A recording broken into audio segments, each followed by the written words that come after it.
So the Arnold Palmer Award. Yeah, I'm so proud of that, yes. Yeah. And you'd met Arnie? Arnie and I had become friends. We had hung out. I got to go play golf with him. I went to Pittsburgh with him. I went down and played golf with him in Florida a few times. Isn't that weird, though, that you're like going... Every time I hung out with him, he wouldn't let me call him Mr. Palmer. And, I'm Southern, and that's just hard for me. Yeah. But he wouldn't let me call him Mr. Palmer. He always made me call him Arnie. And, we'd be sitting there, and I'm sitting there, in Latrobe or something, and he's telling a joke. And I'm just like, I'm sitting next to frigging Arnold Palmer. He might have been saying, I'm sitting next to Darius Rucker. No, he was like, why are you here again? Who did you have that experience with as a musician, where you go, holy smokes? Oh, one of my bucket list things was to meet McCartney, and so I got to go to his show, and I got to meet him before the show, and I'm with my kids and my wife, and we're there, and he walks out of the back, and I'm telling you, it was all I could do not to cry. It was all I could do not to cry. And he walks over, and we start talking, and he's great, and he's Sir Paul, he's so nice and everything, and it's great. And I'm sitting there, and my daughter, I love her so much, she's looked over and said, Dad, are you about to cry? But yeah, McCartney really shook me up. But you didn't ask for a picture, did you? No, we were there to take a picture, so I didn't have to ask. Oh, yeah, it was cool. Okay. All right. Did you ask music questions? No, we talked a little bit about music. I didn't really get really geeky because he was about to go on, Like, it's weird. Like, remember Chris Farley on Saturday Night Live when he was like, you remember when you were with the Beatles?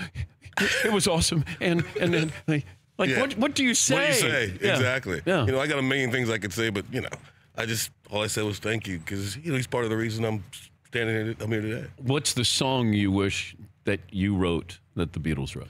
Oh, Hey Jude. Yeah. The perfect song. Really? Yeah. The perfect song. Have you ever covered that? No, I'm not going to sing that song. It's already been done. I know I'm just a singer in a cover band that got really lucky, but that one's perfect. But you guys started out as a cover band. Yeah. I'm still a cover band.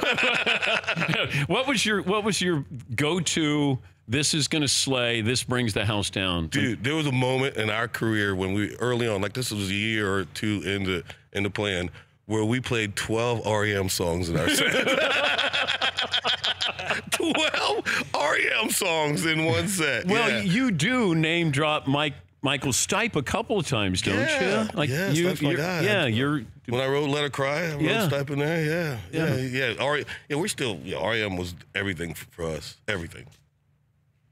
But then, are you trying to emulate them when you guys start? Like when you start to write songs, are you thinking how REM would do this? Oh no, we didn't do it. Not that so much. We knew we couldn't. We thought they were the greatest thing since the Beatles, and so we couldn't. We just went out and we played their songs, and then when we started out writing our songs, we just took it from everywhere that we were, from country and all the stuff we listened to, and came up with our own thing. Who did you open up for? Biggest name? Oh goodness, we opened up for a lot of the big names on one-offs.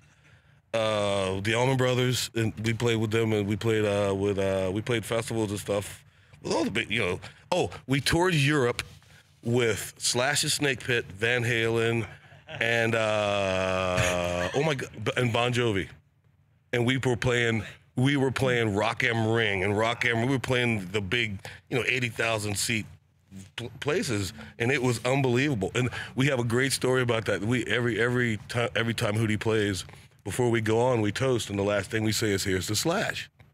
And the reason we say that is we were on that tour, and we're playing Rock am Ring in Germany, and our trailer's right backed up to Slash's and got windows in the back, and we're about to go on, and we look over, and Slash is over in his trailer with about 12 girls, and we got 13 dudes in our trailer, and we were like, "Here's the Slash."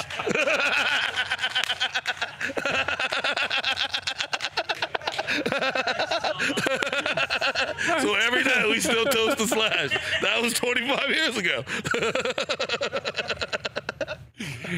And rightfully so. Yeah, absolutely. He's the man. For more Dan Patrick Show, tune to Audience Channel 239 on DirecTV or download the Dan Patrick Show app.